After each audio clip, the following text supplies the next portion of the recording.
So let's talk lateral lying. So as you saw in the videos with some lateral line dysfunction, there's going to be a weakness of the left lateral line and a shortness on the right side due to right hip dominancy. So we need to open the right line and strengthen the left line.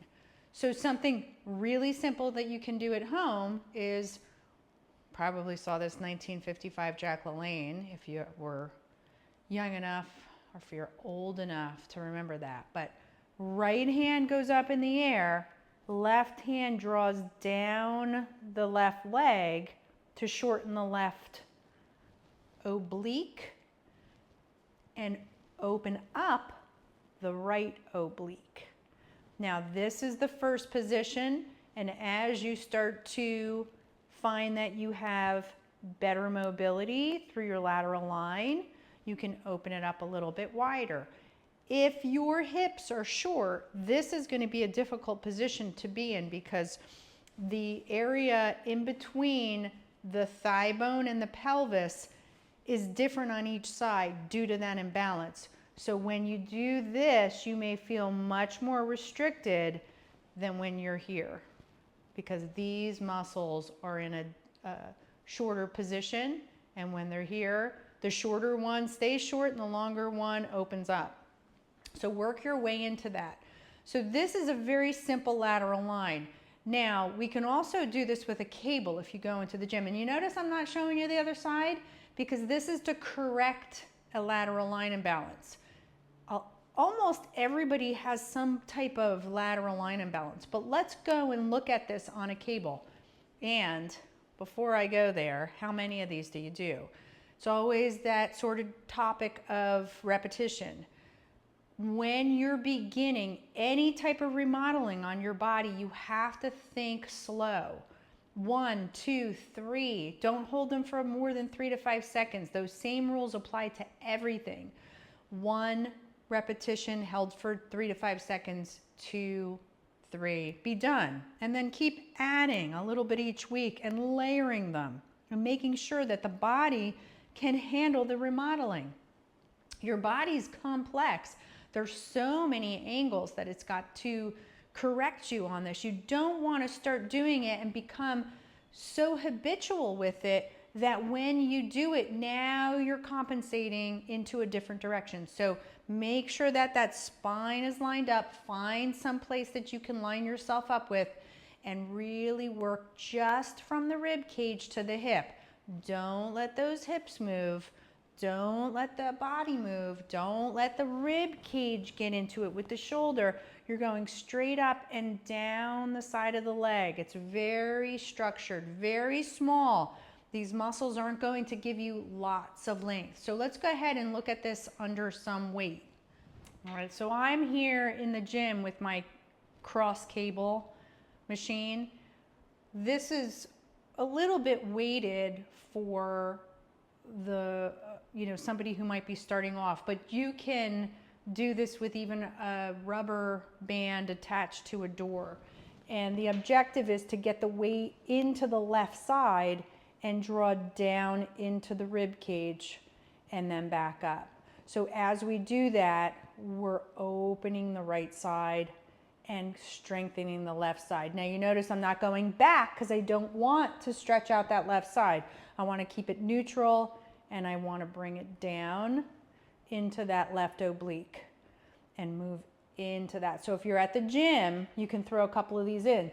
Now, lopsided workouts are something that I've been working with for a long time. However, we don't want to always just do lopsided workouts with weights because then we can create imbalances that are going to cause other problems. So do a few on each side and then do a few extra to the side that needs it, which is almost indefinitely the left side. So do your right side first and then go back, do the left side and do maybe 1 or 2 extra to stay symmetrical, keep the balance, keep the hips and the rib cage happy, and then move forward. Now, there's one more way of doing this. So this is one more way of doing this with the TRX. having the right hand up above you, feet are in, and then moving down into the left and using those handles to create that balance so that we're moving into the left and opening up the right. Now this is a little bit trickier because a lot of people will want to move the hip into it right away.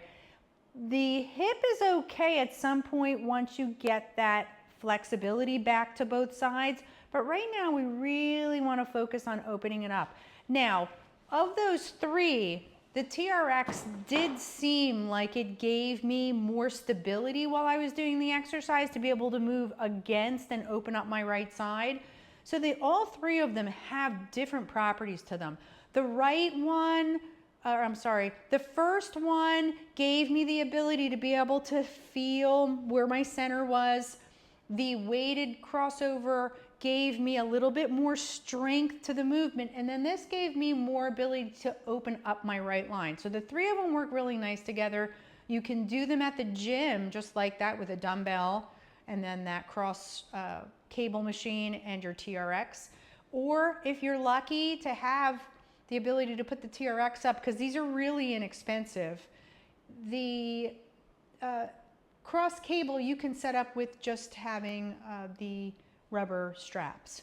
So there you go, that's a lateral line, something simple. You could do 1, 2, 3 or all of them together, and that's going to help you get this line, this lateral line, the fish line, the movement this way, back into symmetry. So the exercise. So with lateral line, we're going to be on our side. Now, you can lay all the way down onto your arm. This hand can be in front supporting you. And we're going to take the top leg and we're going to lift into the lateral side of the hip and release it down. And this is a warm-up.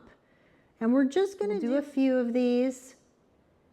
And then we're going to add in the upper body. So we'll bring the hand down and we're going to lift and release. Now I want you to keep your head looking straight forward so that you work the side of the neck all the way down to the ankle.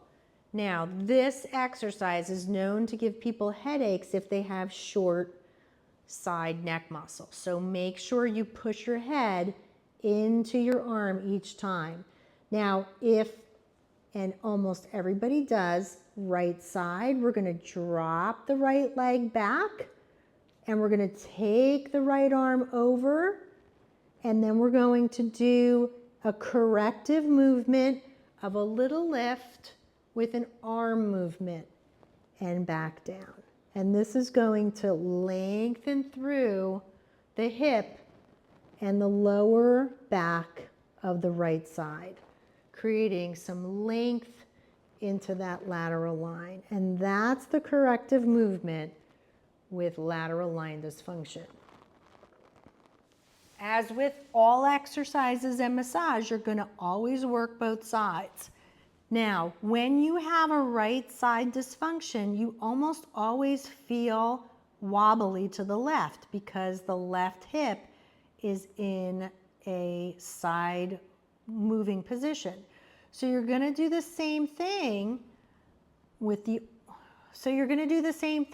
arm to the side, and we'll start with that leg moving upward, and we'll do a few warm-ups, and you may not feel this quite as much because it's longer and weaker, and then you're going to add in that same movement. Now, we did 5 on each exercise. So the correction to this one is going to be, rather than dropping the leg behind you, you're going to keep the leg in the same position. And you're going to try to keep yourself nice and balanced. And you're just going to work on strengthening the lateral line rather than opening it up. And that is your lateral line movement.